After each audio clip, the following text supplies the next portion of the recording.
If your license is revoked in Michigan, can you have it restored in another state? No.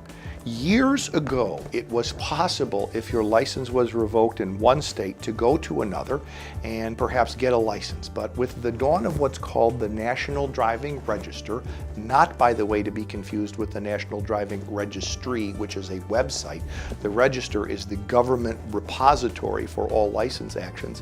What one state does to a license, all other states will follow. So if your license is revoked in California and you currently have a Colorado license, when you go to renew that Colorado license and they catch on to the fact that you're revoked in California, they will not renew your license. This happens all the time in Michigan. Colorado and Arizona and a handful of other states were those that used to grant licenses to people irrespective of the fact that they were revoked in Michigan.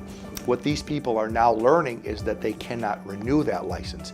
If you leave Michigan now with a revoked license, there is 100% no way to obtain a license in any other state until you clear your Michigan hold.